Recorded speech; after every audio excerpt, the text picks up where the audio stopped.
Bien, como saben, empezamos la semana pasada a ver una serie de enseñanzas que va a estar ligada a los libros de sabiduría, es decir, a Proverbios, Eclesiastés y el libro de Job. Comenzamos la semana pasada a ver el libro de Proverbios y de alguna manera vimos una panorámica de lo que Proverbios está enseñando, de quién fue el autor, de cuál era el propósito y de qué es lo que se buscaba con ese libro. Planteamos una pregunta a través de la enseñanza del domingo pasado, que era ¿cómo vivir una buena vida? ¿Usted quiere vivir una buena vida o no? ¿O usted desea vivir una vida triste, amargada, difícil? No, ¿cierto? Todos de una u otra manera deseamos vivir una buena vida.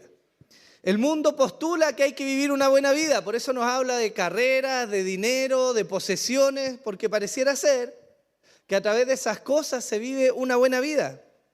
Y el autor de Proverbios, en su mayoría Salomón, nos habla de cómo podemos llegar a vivir una buena vida. Él nos plantea que es necesario la sabiduría, que la sabiduría que está anclada en el temor de Dios va a ser aquella que nos va a ayudar a tomar buenas decisiones. Y las buenas decisiones van a repercutir a largo plazo en vivir una buena vida, ¿o no? Porque si nosotros, hermanos, somos faltos de sabiduría y tomamos una decisión económica equivocada, ¿cómo lo vamos a pasar? ¿No vamos a sufrir acaso? ¿No nos vamos a angustiar? ¿No nos vamos a problemar? Y eso mismo se repite en todas las áreas de nuestra vida. Cuando criamos, cuando estamos viviendo el matrimonio, cuando invertimos nuestros recursos, nuestros tiempos, cuando hablamos de aquello que vamos a perseguir. Entonces, Proverbio nos ayuda a responder esta pregunta: ¿cómo vivir una buena vida? Ahora, quiero que el día de hoy podamos profundizar un poco más en lo que Proverbio nos está planteando. Porque si planteáramos que simplemente vamos a hablar de lo que significa cómo vivir una buena vida, corremos el riesgo de enseñar que Proverbios es un libro antropocéntrico, es decir, centrado en el hombre. Pero como la Biblia nos muestra que toda la Escritura es inspirada por Dios, debemos tener la segunda lectura, porque no hay nada en la Biblia que esté puramente centrado en el ser humano. Si hay un propósito en la Escritura general, de tapa a tapa de la Biblia, es traer gloria y honra a Dios, ¿o no? ¿Sí o no? Por lo tanto, la enseñanza de hoy se titula El fin de la sabiduría, la gloria y honra de Dios. Y quiero que seamos capaces de examinar un poco qué creía Salomón. Hermanos, un famoso predicador que partió a la presencia del Señor, R.C. Sproul, él decía: hermanos, todos somos teólogos. Todos de alguna manera tenemos un concepto de Dios. Todos nos relacionamos con Dios de una manera. Los inconversos se relacionan, o más bien no se relacionan con Dios, porque ellos no creen que Él existe. Pero los cristianos, los que son convertidos, también se relacionan con el Señor. Y la forma en que nos relacionamos con Él está estrechamente ligada a lo que nosotros creemos de Dios. Y en ese sentido, cuando Salomón escribe los Proverbios, él tiene como premisa un conocimiento de Dios. Y a través de ese conocimiento de Dios, él está llamándonos a vivir una vida en sabiduría. Si podemos recordar el versículo 7 del capítulo 1 de Proverbios, leemos que dice: el temor del Señor es el principio de la sabiduría. Los necios desprecian la sabiduría y la instrucción. Y esto nos está hablando de algunos aspectos fundamentales que Salomón está exponiendo y que son importantes para nosotros para que entendamos cómo podemos sacarle provecho a Proverbios. Lo primero que vemos es que aquello que es fundamental para obtener la sabiduría, Salomón lo deja explícito. ¿Qué necesitamos como base para empezar a adquirir la sabiduría de Dios? ¿Qué nos dice el versículo 7? Necesitamos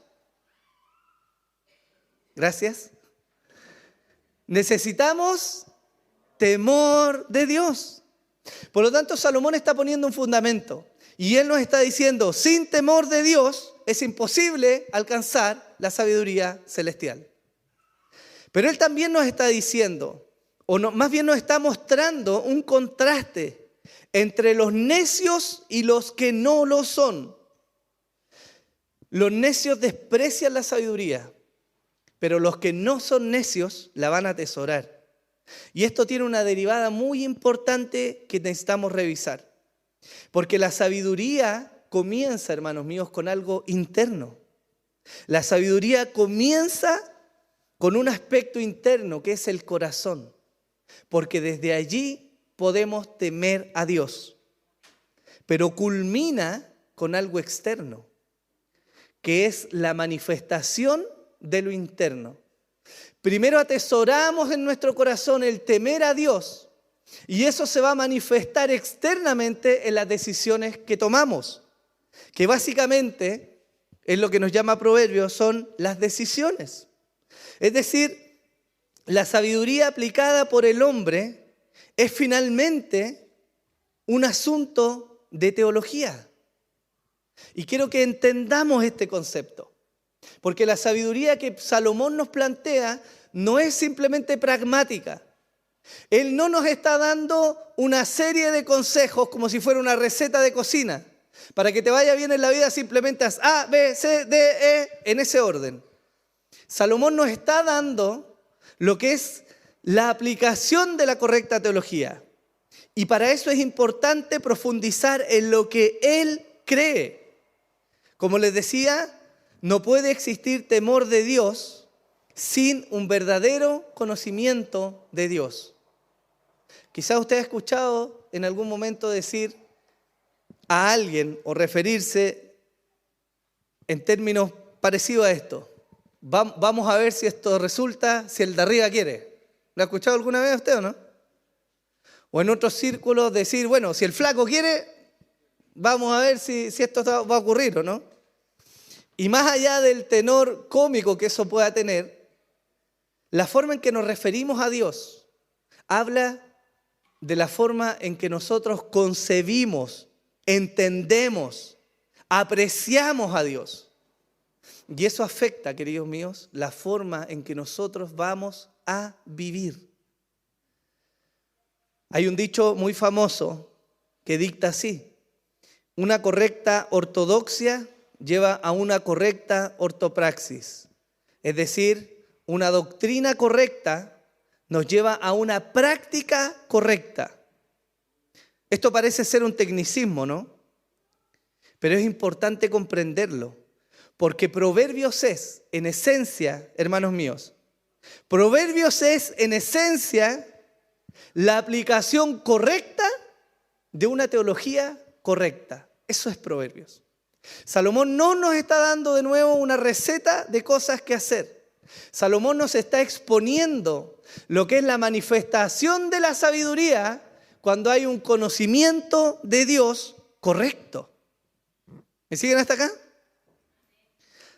Yo quiero llevarlos con esto, a que entendamos que la teología que creemos es fundamental para la práctica que queremos vivir. Es imposible que usted o yo podamos separar la teología de la aplicación. Es imposible, porque nosotros hacemos lo que pensamos que está correcto en nuestro corazón, ¿o no? O hay alguien que conscientemente se levante y diga, este es el camino que hay que seguir, me voy a ir por allá. Nadie, ¿no? Criamos a nuestros hijos según nosotros pensamos que es correcto hacerlo, ¿no? Invertimos en aquello que pensamos que es lo correcto hacer. Tomamos las decisiones de hablar, reprender, exhortar, amar o juntarnos con quien nosotros creemos que está bien hacerlo. Por lo tanto, nuestra vida está marcada por aquello que nosotros creemos que debemos hacer. Y en este sentido, la sabiduría va a ser aplicada de manera correcta cuando nosotros tengamos el correcto entendimiento de quién es Dios. Eso fue lo que Salomón transmitió a través de los proverbios. Y quiero dejarles de muestra lo siguiente. Hay aspectos que trata el libro de Proverbios, muchos de ellos, no los vamos a ver todos evidentemente ahora, pero hay algunos que son claves dentro del pensamiento de Salomón. Por ejemplo, él habla acerca del perdón. En Proverbios 17:9 él dice, el que cubre una falta busca afecto, pero el que repite el asunto separa a los mejores amigos. El Proverbio 19:11 dice, la discreción del hombre le hace lento para la ira y su gloria es pasar por alto una ofensa. Hay sabiduría celestial aplicada acá. Si nosotros fuéramos de alguna manera simplistas o si reducimos esto, podríamos decir, bueno, primero, esto nos está mostrando que hay un fruto bueno cuando pasamos por alto la ofensa. Y en la práctica, ¿no nos ha pasado a veces, sobre todo en el ámbito matrimonial, que a veces es bueno pasar por alto la ofensa en vez de encender un tremendo incendio por cualquier cosa en nuestras casas, o no? ¿Hay sabiduría de Dios aplicada ahí o no? Segundo, podríamos decir, bueno, hay grandeza en aquel que es capaz de pasar por alto una ofensa. Pero nosotros a veces somos conflictivos y nos gusta ir encima para tratar de esclarecer nuestro punto. Piensen ustedes en el Señor Jesús. ¿No se sentó a la mesa con aquel que lo iba a traicionar? ¿No sabía acaso que Judas lo iba a traicionar? Y aún se sentó a la mesa con él. Y lo amó, según nos dice la Escritura. Pero si vemos el Nuevo Testamento, Mateo 18, 21 y 22 nos dice así. Entonces se le acercó Pedro y le dijo, Señor, ¿cuántas veces pecará mi hermano contra mí que yo haya de perdonarlo? ¿Hasta 7 veces? Jesús le dijo, no te digo hasta 7 veces, sino hasta 70 veces 7. Alguien va a hacer el cálculo, ¿cierto? 490, listo, ese es el número. Pero Jesús le estaba diciendo, en realidad tienes que perdonar siempre. Y si no nos queda claro con eso, el Señor Jesús más adelante, justo después de ese texto en Mateo, nos habla de la parábola de los 2 deudores. Del hombre que debía un dineral que era imposible de pagar. Y el rey tiene clemencia con él y lo perdona, y después este hombre sale y se encuentra con un siervo que le debía una mugre de dinero, ¿cierto? Y él va y lo mete a la cárcel. Y Jesús termina esa parábola diciendo en el versículo 35 de Mateo 18, así también mi Padre Celestial hará con vosotros, si no perdonáis de corazón cada uno a su hermano. Es decir, Él nos está dejando claro que el perdón para los hijos de Dios no es opcional, ni siquiera voluntario. Es demandado por Dios para aquellos que han sido perdonados, ¿o no? ¿Sí o no? La teología correcta nos lleva a ver que Dios ha sido grande y misericordioso en perdonarnos. Eso nos instruye la teología. Nos muestra que hemos sido amados y llamados a ser hijos aún en nuestra condición de pecadores. Esa es la teología. Y la expresión práctica, la aplicación de esa teología, dice que hay grandeza en pasar por alto la ofensa. ¿Lo vemos la relación o no? Proverbios es la aplicación correcta de un fundamento teológico correcto. Eso es lo que él está haciendo. Veamos otro ejemplo. La ocupación por los pobres.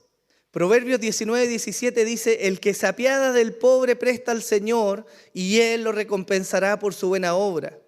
Proverbios 21, 13 dice, el que cierra su oído al clamor del pobre, también él clamará y no recibirá respuesta. ¿Qué vemos en esto? Primero, que el Señor es recompensador de aquellos que se apiadan de los pobres.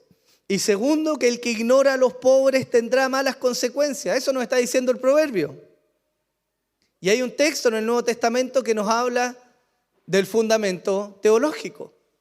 Mateo 25, 31 al 43 dice así.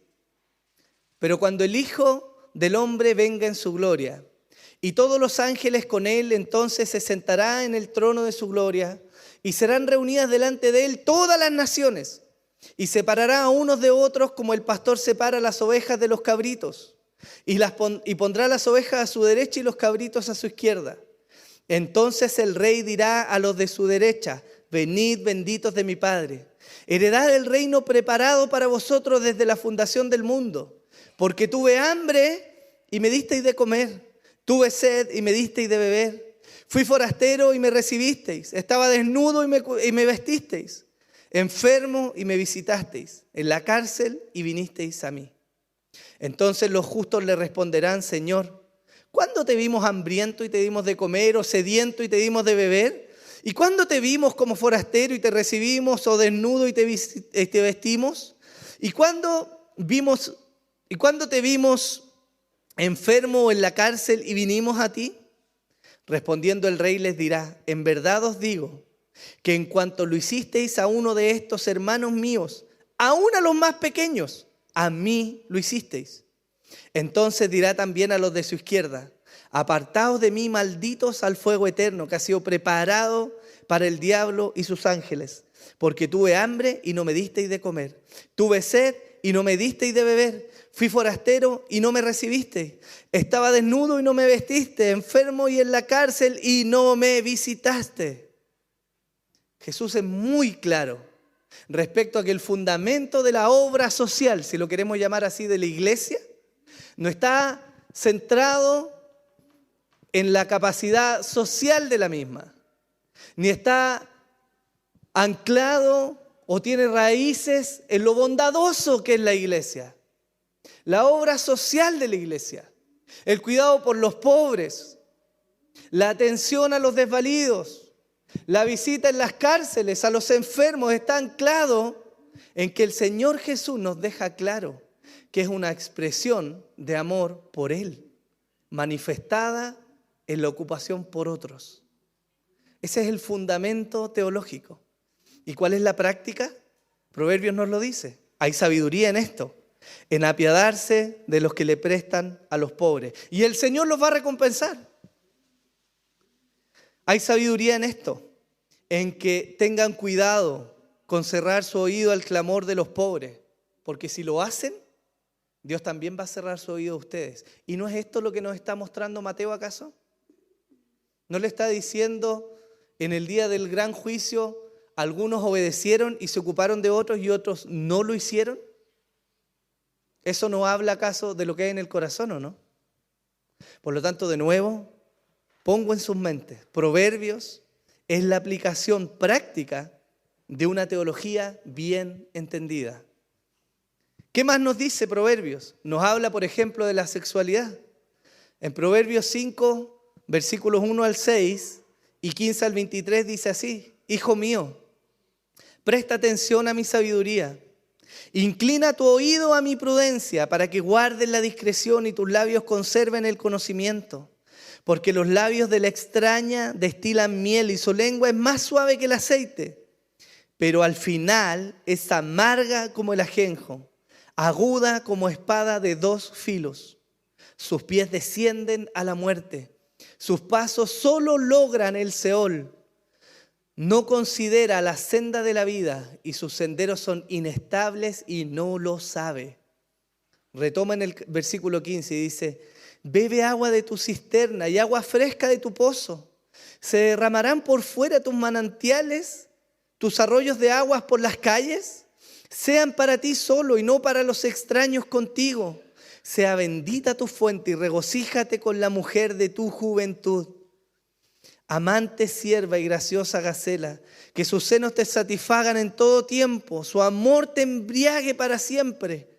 ¿Por qué has de embriagarte, hijo mío, con una extraña y abrazar el seno de una desconocida? Pues los caminos del hombre están delante de los ojos del Señor y Él observa todos sus senderos. De sus propias iniquidades será presa el impío y en los lazos de su pecado quedará atrapado. Morirá por falta de instrucción y por su mucha necedad perecerá. Si condensamos esto, Proverbios nos está llamando a no ignorar la sabiduría. Nos está llamando a cuidarnos de las mujeres u hombres fuera del pacto matrimonial. Nos está diciendo que la infidelidad marital parece dulce al inicio, pero termina siendo algo amargo. Nos dice que, al contrario, mantener la fidelidad del pacto matrimonial es algo maravilloso. Nos llama a regocijarnos y a saciarnos con la mujer o el hombre que Dios nos ha dado.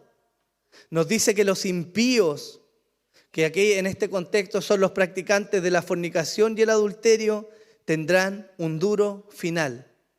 ¿No es así? ¿No dice la Escritura, no dice Pablo en Romanos, que los fornicarios, los mentirosos, los idólatras, los que se echan con varones, no entrarán en el reino de los cielos? Él es muy explícito. Jesús dijo en Mateo 5, 27 al 32, habéis oído que se dijo, no cometerás adulterio. Pero yo os digo que todo el que mire a una mujer para codiciarla ya cometió adulterio con ella en su corazón. Y si tu ojo derecho te es ocasión de pecar, arráncalo y échalo de ti, porque te es mejor que se pierda uno de tus miembros y que no todo tu cuerpo sea arrojado al infierno. Y si tu mano derecha te es ocasión de pecar, córtala y échala de ti, porque te es mejor que se pierda uno de tus miembros y no que todo tu cuerpo vaya al infierno. También se dijo, cualquiera que repudie a su mujer, que le dé carta de divorcio. Pero yo os digo que todo el que se divorcia de su mujer, a no ser por causa de infidelidad, la hace cometer adulterio. Y cualquiera que se casa con una mujer divorciada, comete adulterio. ¿Qué nos está enseñando el Señor? Que el adulterio y la codicia o el deseo por otra mujer u hombre fuera del matrimonio se constituye pecado. Y el pecado es algo que Dios aborrece, ¿no? Nos dice que es mejor huir de la tentación sexual. Él ocupa la expresión, si es necesario sacarte un ojo, cortarte una mano, cercenar una pierna, hazlo. Jesús nos está diciendo es mejor huir del pecado, es mejor arrancar de aquello que caer en pecado. Y nos dice que el desechar al cónyuge puede inducir al adulterio. Y fíjense que nos está mostrando finalmente la importancia del pacto matrimonial. Eso nos está mostrando. La teología nos muestra que el matrimonio fue instituido por Dios. No es un gobierno, hermanos míos, el que simplemente valida un matrimonio con un documento, sino que esa es una expresión, gracias a Dios, de lo que Dios mismo instituyó hace miles de años atrás. Es Dios el interesado en mostrar que el pacto matrimonial es maravilloso. Es Dios el interesado en mostrarnos que hay bendición en el pacto matrimonial. Es Dios el que nos muestra que son mejores dos que uno porque se ayudan, porque hay más fruto de su trabajo, porque es más fácil llevar la vida. A la vez que también es el mismo en mostrarnos los peligros de las relaciones fuera del matrimonio. Por lo tanto, Proverbios de nuevo no es sino la expresión práctica, fácil de recordar, de lo que la teología nos dice acerca de Dios. ¿Son fáciles de recordar los proverbios o no? Ese es el propósito por el cual Salomón lo escribió. Y son, como les digo, una muestra práctica, el cómo lo hacemos. Proverbios debiera ser un libro, queridos, que nosotros leyéramos ojalá más de una vez al año, más ojalá de una vez con nuestros hijos y recordando, porque tienen precisamente la facilidad de que hay cosas que se nos van grabando en nuestra mente, ¿no? Y eso nos ayuda a decir entonces cómo aplicamos la teología. Que a veces parece difícil, ¿no? Porque vemos los textos, entendemos muchas cosas, hemos estudiado otros libros y profundizamos en la teología, pero aquí hay una manera fácil y práctica de recordar y de aplicar aquello que Dios quiere. Y el libro de Proverbios sigue. No va a hablar de la mujer, del hombre, de la crianza, del trabajo, del dinero y de una infinidad de cosas nos va a hablar Proverbios, que no son sino, de nuevo, la correcta teología en una correcta aplicación. Eso es lo que Salomón está diciendo. Ahora, ¿por qué hago tanto énfasis en esto? Porque la teología que creemos, hermanos míos, sí importa. Como se los decía, es imposible disociar lo que creemos de lo que hacemos. Y por el contrario, es muy fácil leer las acciones que hacemos respecto a lo que creemos. Nos van a ayudar. Aquellos que son generosos con su dinero, sin necesidad de que hablen, pueden ser leídos como una persona que pudiera entender bien de qué se trata el dinero en su vida, ¿no? Aquellos que sirven, que se gastan, que abren las puertas de su casa, que se disponen, que están ahí, manifiestan en todo tiempo qué es lo que creen. Es imposible que lo disociemos, hermanos. Y respecto a Salomón, esto es particularmente importante de notar por lo siguiente. Proverbios nos habla de una infinidad de temas y nos muestra cómo la teología se aplica. Pero hay un par de cosas que son medulares. Imagínese el esqueleto. El esqueleto en una persona le da soporte, ¿o no? Le da forma. Si no, seríamos una jalea así. Igual algunos nos parecemos, pero estaríamos más desarmados todavía. Pero el esqueleto le da una estructura, ¿o no? Le da forma y le ayuda a sostenerse. Y hay dos cosas de Salomón que son claras a través de los proverbios y que son necesarios para entender el libro de Proverbios, y no solo de Proverbios, sino de Eclesiastés, que lo vamos a ver a partir de la próxima semana. Estas cosas son, primero, que la sabiduría nace del temor del Señor. Salomón lo deja claro. La primera parte del versículo 7 del capítulo 1 de Proverbios dice: el temor del Señor es el principio de la sabiduría. Él reconoce y permea sus proverbios que van a venir en el aspecto central de que no hay posibilidad de alcanzar sabiduría sin tener temor de Dios. Eso es algo que quiero que usted atesore en su mente. Y él lo vuelve a reflejar a través del libro de Proverbios. Proverbios 3:7 dice: no seas sabio a tus propios ojos, teme al Señor y apártate del mal. Proverbios 8:13 dice: el temor del Señor es aborrecer el mal, el orgullo, la arrogancia, el mal camino y la boca perversa yo aborrezco. Proverbios 14:26, 27 dice: en el temor del Señor hay confianza segura, y a los hijos dará refugio. El temor del Señor es fuente de vida para evadir los lazos de la muerte. Proverbios 19:23 dice: el temor del Señor conduce a la vida, para dormir satisfecho sin ser tocado por el mal. Aunque la idea parece repetitiva, Salomón insiste en mencionar que el temor del Señor es clave. ¿Para qué? Para apartarnos del mal, para hallar fuente de vida, para ser librados de la adversidad en muchos casos y finalmente para hallar la sabiduría que viene de Dios. Este es un pensamiento clave de Salomón que se refleja a través del libro de Proverbios. Por lo tanto, Proverbios es simplemente un libro de dichos sabios. De manera pragmática, es una receta a la cual nosotros simplemente vamos a tomar y a aplicar. No. Proverbios es fácil porque nos ayuda a aplicar. Pero para que nos dé fruto, Él nos deja claro que debe haber temor de Dios. ¿Estamos claros hasta acá? Bien. Hay un aspecto que es maravilloso y que lo vamos a empezar a ver con mayor claridad en Eclesiastés. Porque a pesar de que Proverbios no sean una receta, los Proverbios nos hablan mucho de cómo vivir una buena vida en sabiduría. Y quizás alguno se está preguntando: ¿cómo es que Dios realmente va a bendecir siempre a los que le buscan? Y quiero dejarles una respuesta del Nuevo Testamento, muchísimos años después de lo que se escribió. El autor de Hebreos dice en Hebreos 11:6 que sin fe es imposible, ¿qué dice? Agradar a Dios. Pero dice algo más. Porque es necesario que el que se acerca a Dios primero crea que Él existe. ¿Y qué sigue a continuación? Y que es galardonador de los que le buscan. Quiero decir con esto, hermanos, que a pesar de que los proverbios no son una receta para el éxito, sí nos ayudan a ver que temiendo del Señor y viviendo en sabiduría hemos de ser recompensados. Y es claro que aquel que busca la sabiduría debe primero anclarse en Dios. Y aquel que busca al Señor, dice el autor de Hebreos, va a ser recompensado, ¿o no? ¿O no seguimos al Señor por alguna recompensa? Porque si alguno me dice: no, yo sigo al Señor sin buscar alguna recompensa, no sé qué evangelio está leyendo, porque Él nos prometió vida eterna de partida, ¿no? Y nos prometió perdón de nuestros pecados.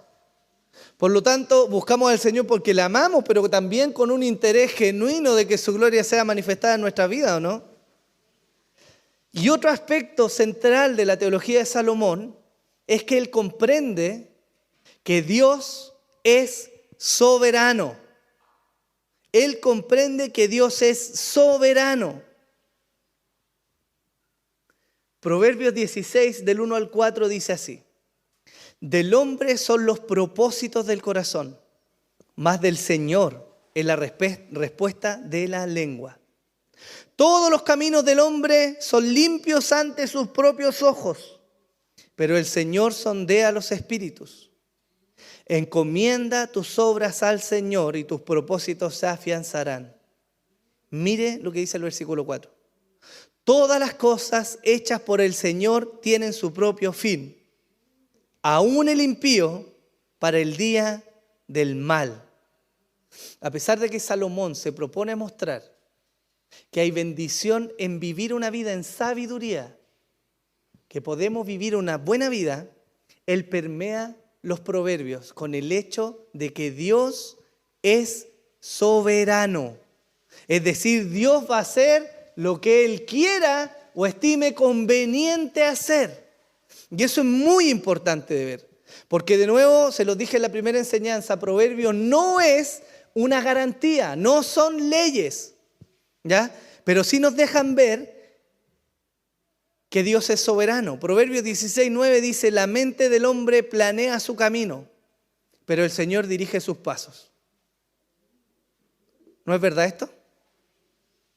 Proverbios 16:33 dice: la suerte se echa en el regazo, mas del Señor viene toda decisión. Proverbios 21:31 dice: se prepara el caballo para el día de la batalla, pero la victoria es del Señor. ¿Cuántas veces el Señor no nos ha tapado la boca respecto a lo que nosotros pensábamos que íbamos a hacer? Sabiamente, Jacobo, el autor del libro de Santiago en el Nuevo Testamento, él dice, debiéramos decir, en vez de decir voy a hacer, voy a comprar, voy a invertir, debiéramos decir si Dios quiere.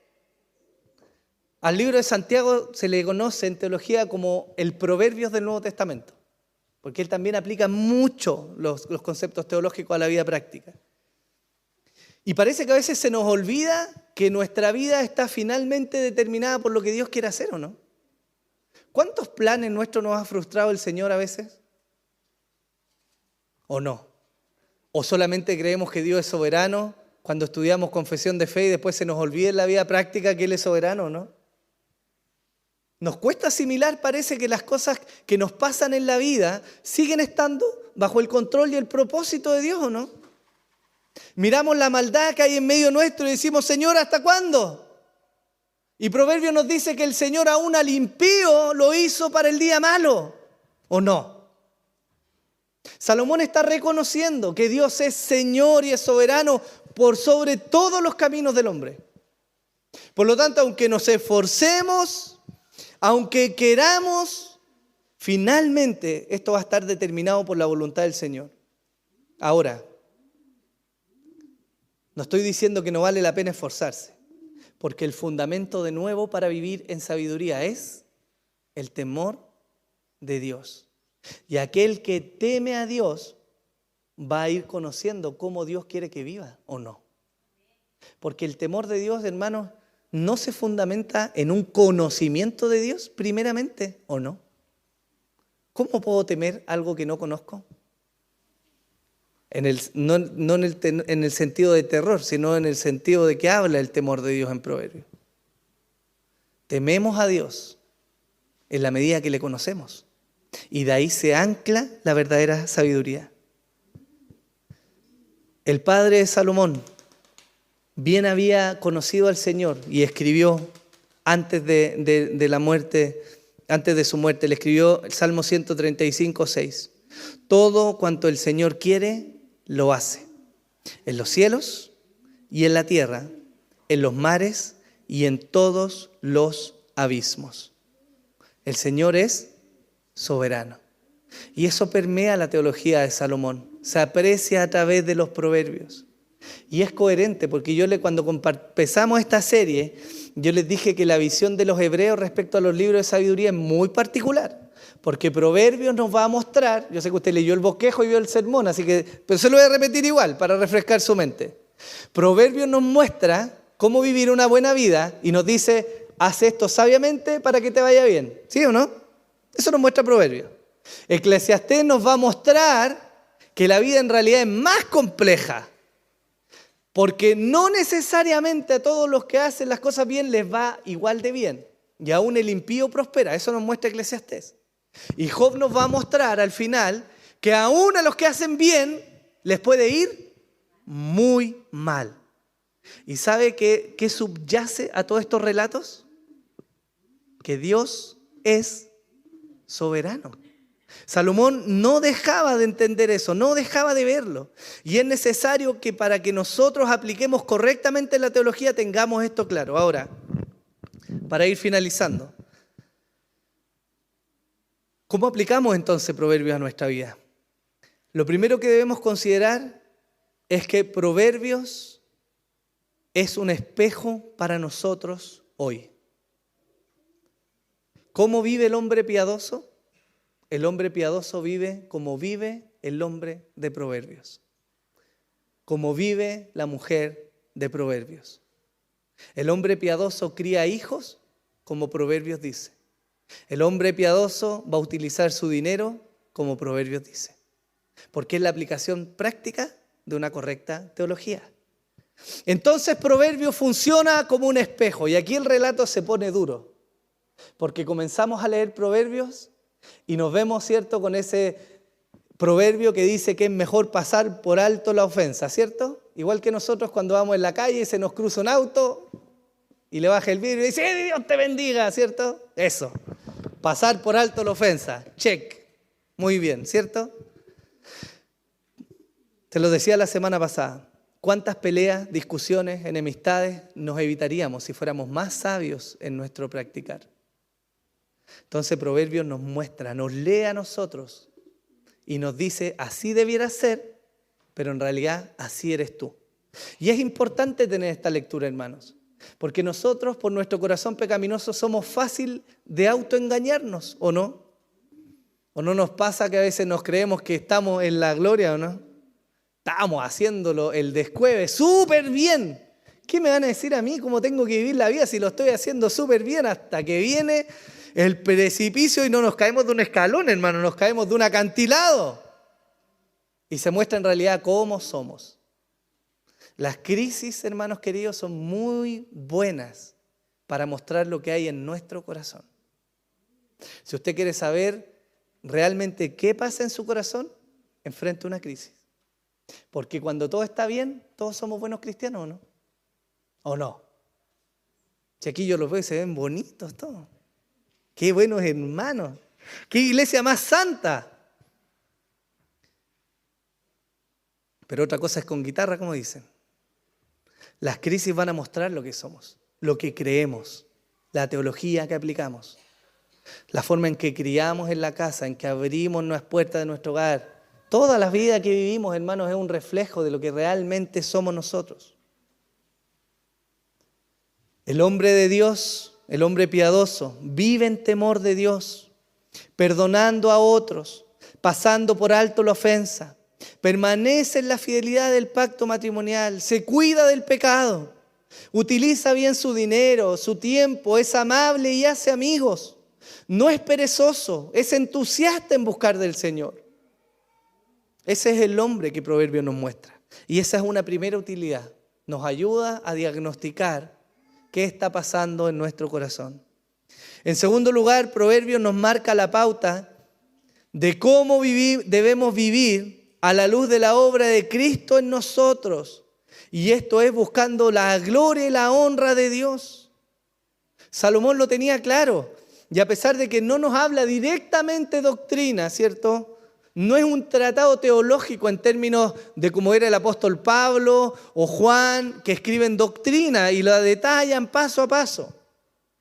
Pero él escribe, Salomón, en el capítulo 1, versículo 7, y dice, el temor del Señor es el principio de la sabiduría. Hermanos míos, para tener temor de Dios, hay que desear glorificar y honrar al Señor. Es incongruente que alguien viva su vida para sí y al mismo tiempo busque la gloria y la honra de Dios. No son dos cosas que comulgan, pero muy por el contrario.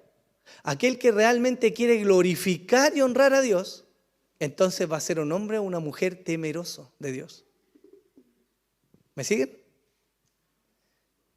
Por lo tanto, Proverbios, a pesar de ser práctico para el ser humano, no busca sino la gloria y la honra de Dios. Eso es lo que está buscando Salomón. Que a través de una vida en el temor del Señor, con buenas decisiones, el Dios de los cielos sea exaltado. Eso es lo que está buscando Salomón. Y eso nos lleva a mirar a Jesús. Proverbios nos lleva a mirar al Salvador. Hermanos, ¿alguno de nosotros acaso da la talla en lo que a carácter, sabiduría y diligencia se refiere? No me levante la mano porque sería raro. Pero la verdad es que no. Ninguno de nosotros da la talla. No llegamos a la estatura de lo que Proverbios nos plantea. Pero tenemos un Salvador que es grande en misericordia. Y qué lindo que el autor de Hebreos nos dice, porque tenemos un sumo sacerdote que se compadece de nosotros, porque nos conoce. Porque de alguna manera, y a pesar de que fue sin pecado, experimentó la debilidad de la vida en un cuerpo humano, ¿o no? Eso es lo que hizo Jesús. Y Él está a la diestra del Padre, dice la Escritura hoy día, intercediendo por su pueblo, sabiendo las necesidades que tenemos. El Nuevo Testamento lo plantea como uno más grande que Salomón, más sabio, perfecto en todos sus caminos. Por lo tanto, hay esperanza en Jesús. Y en nuestra imperfección hay posibilidad de transformación. Basilio de Cesarea, en el siglo IV, después de Cristo, él escribió respecto al libro de Proverbios, con esto termino. Dice, respecto al libro de Proverbios y su utilidad, se refrena la lengua injuriosa, corrige al ojo lascivo y ata la mano injusta con cadenas, impide la pereza, castiga todos los deseos absurdos, enseña prudencia, aumenta el valor del hombre y presenta la templanza y la castidad de tal manera que no podemos sino tenerlas en veneración. Él reconoce el gran valor del libro de Proverbios. Y yo los animo, queridos míos, a que miremos el libro de Proverbios y podamos darle gracias al Señor por una guía tan maravillosa de cómo se debiera aplicar todo lo que usted y yo conocemos a través de estudios, de muchísimas prédicas, de muchos libros que hemos leído. Ahí está la vida práctica de la correcta teología aplicada.